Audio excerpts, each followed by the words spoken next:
नमस्कार बच्चों, आज हम देखने वाले हैं कक्षा 7 हिंदी मीडियम।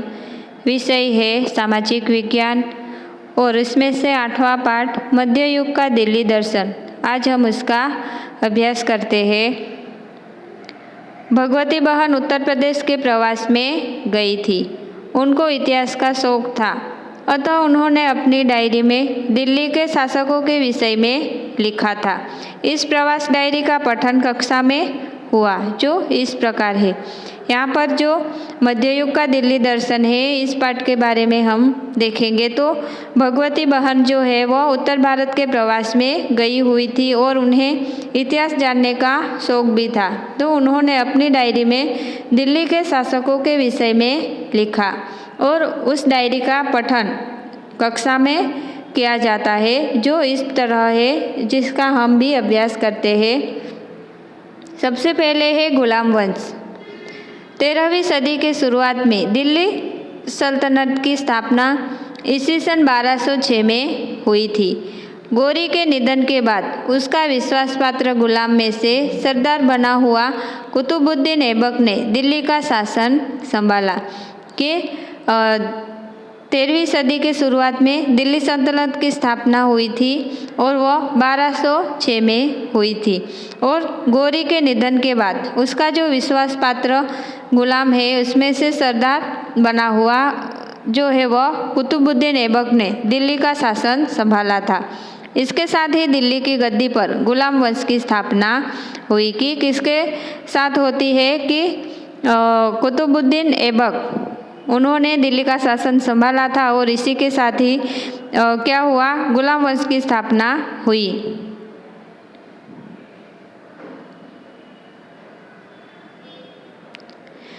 भारत में सत्ता जमाने में उसे कठिनाइयों का सामना करना पड़ा, फिर भी शासन को स्थायी तत्व प्रदान किया।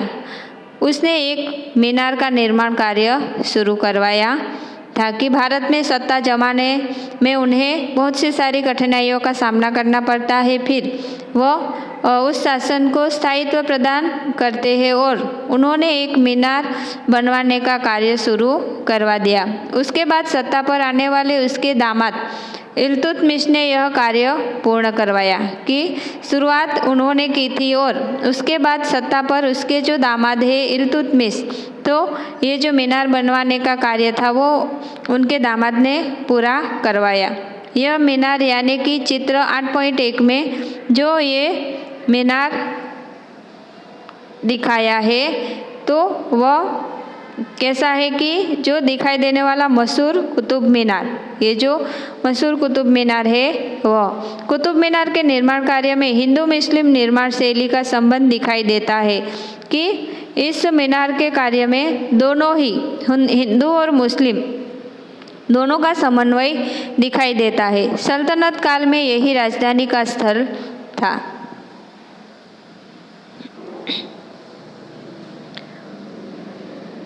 कुतुबुद्दीन ऐबक के बाद गद्दी पर आने वाला इल्तुतमिश भी शुरुआत में गुलाम था। कि कुतुबुद्दीन ऐबक के बाद जो गद्दी पर आया था इल्तुतमिश, तो शुरुआत में वो भी कैसा था, गुलाम था। भारत के कई प्रदेशों को जीतकर दिल्ली सल्तनत के साथ जोड़े देने के कारण उसको गुलाम वंश का सच्चा स्थापक माना जाता है।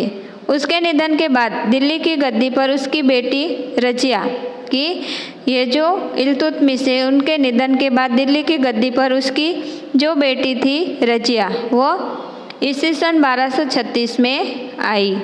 रजिया दिल्ली की गद्दी पर आने वाली प्रथम महिला शासक सुल्ताना थी। कि दिल्ली की गद्दी पर आने वाली प्रथम महिला शासक कौन थी, रजिया। रजिया शासक के रूप में काबिल थी। कि एक शासक के रूप में यह काबिल भी थी। पुरुष का पोशाक पहनकर वह राज दरबार में बैठती थी। कि वो एक शासक थी तो वो पुरुष के कपड़े पहनकर ही राज दरबार में बैठती थी। उस समय के इतिहासकार मिन्हाज ए सिराज लिखते हैं कि उस समय जो इतिहास लिखते थे मिन्हाज ए सिराज, तो वह उनके बारे में लिखते हैं कि रजिया अपने भाइयों की अपेक्षा शासन करने में ज़्यादा सक्षम और काबिल थी। कि रजिया के भाई भी थे तो उनकी तुलना में वो उन लोगों से ज़्यादा सक्षम थी शासन करने में।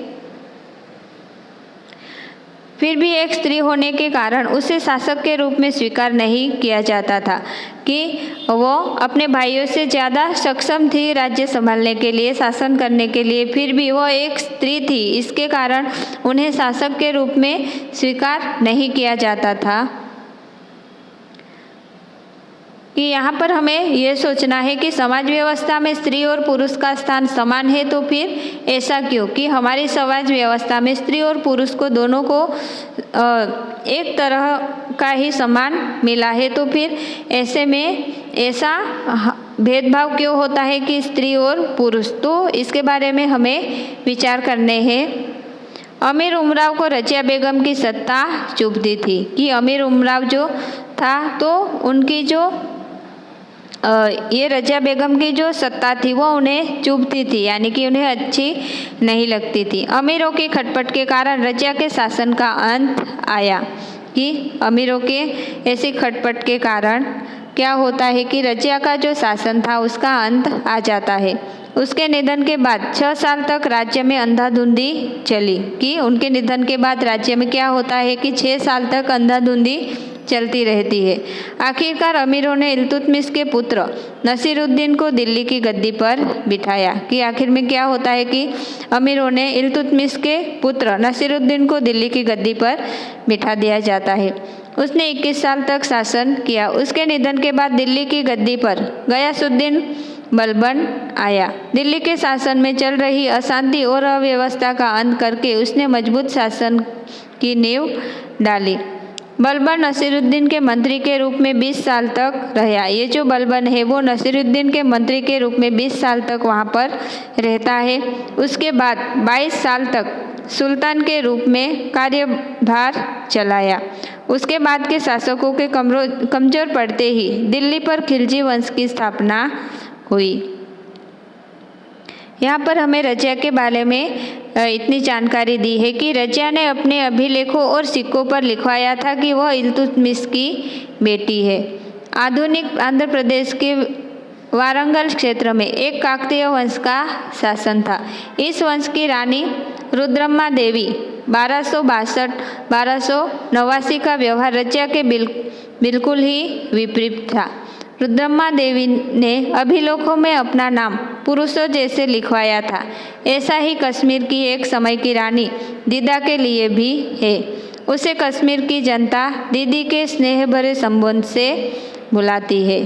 कि यहाँ पर कश्मीर में एक समय की रानी दीदा के लिए भी है और उन्हें कश्मीर की जनता दीदी के सहारे स्नेह भरे संबोधन से बुलाती है।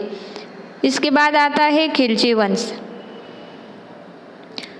खिलजी वंश बलबन के निधन के बाद सिर्फ 4 साल में दिल्ली की गद्दी पर खिलजी वंश के शासक का दौर शुरू हो गया। कि जैसे ही बलबन का निधन हो जाता है उसके बाद 4 साल में ही दिल्ली की गद्दी पर जो खिलजी वंश है उसका शासन शुरू हो जाता है। अफगानिस्तान के खल्ज नामक स्थान पर रहने वाली तुर्क जाति को खिलजी कहा जाता था। कि खिलजी किसे कहा जाता है कि अफगानिस्तान के खल्ज नामक स्थान पर रहने वाली जो तुर्क जाति थी तो उन्हें खिलजी कहा जाता था। जलालुद्दीन खिलजी ने गुलाम वंश को उखाड़ फेंका और खिलजी वंश की स्थापना की।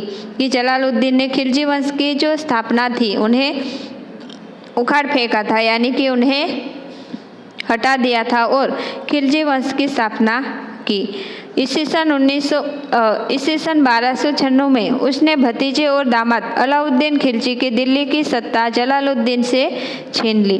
वह खुद सुल्तान बना। वह अत्यधिक महत्वाकांक्षी था। उसने राज्य के कामकाज में उलेमाओं और उमरावों की सत्ता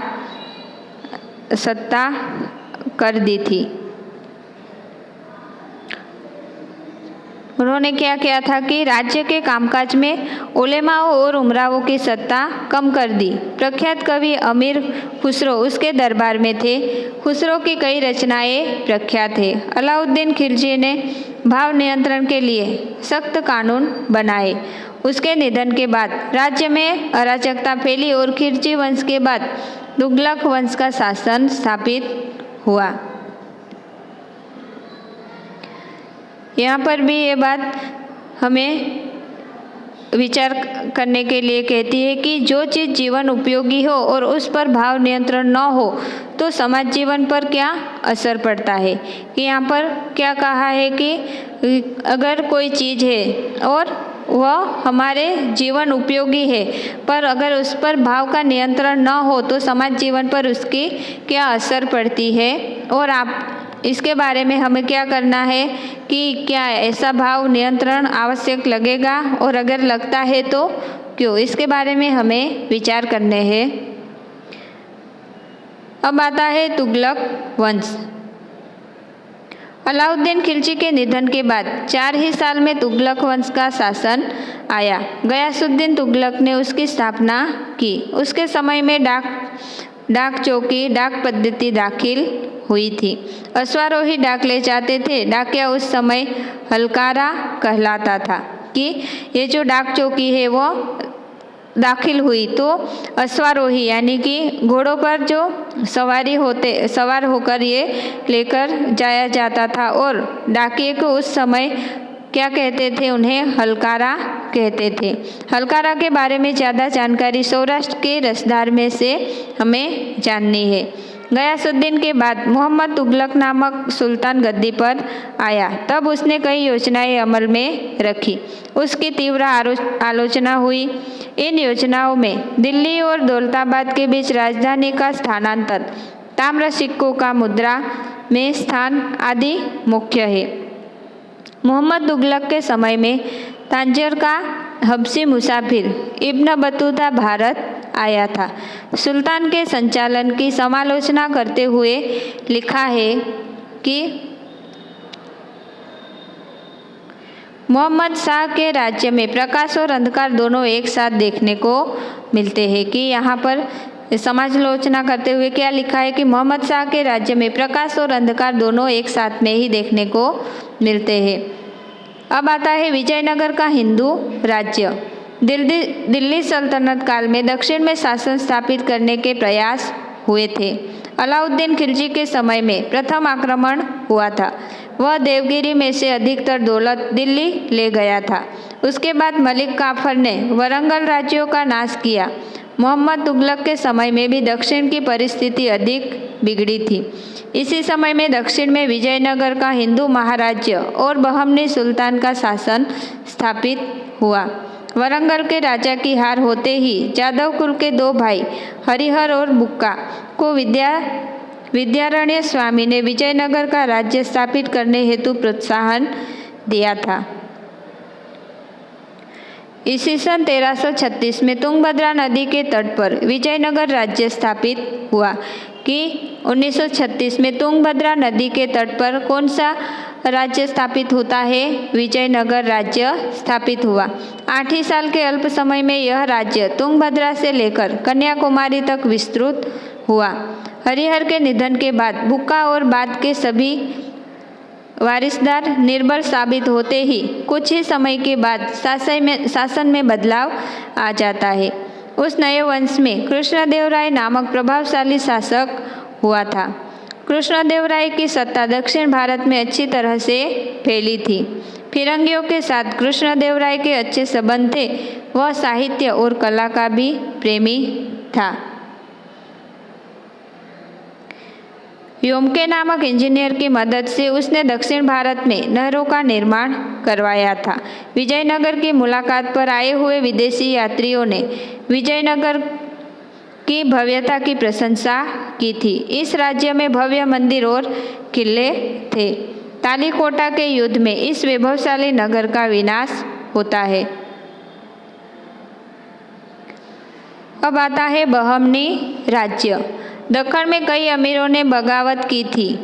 कि हसन नामक काबिल अमीर ने दक्कन का सुल्तान होते ही बहमनी सल्तनत की स्थापना हुई।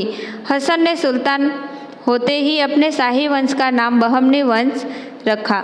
बहमनी राज्य में मोहम्मद गावा नामक एक बहादुर वजीर हुआ। उसने कई प्रदेश जीते और बहमनी राज्य का विस्तार किया।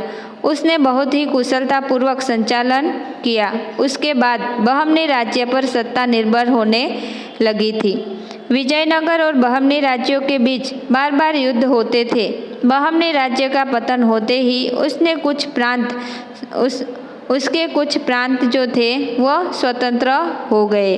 उनमें से बीजापुर, अहमदनगर, गोवलकोंडा, वराड और बीडर ऐसे 5 स्वतंत्र राज्य स्थापित होते हैं।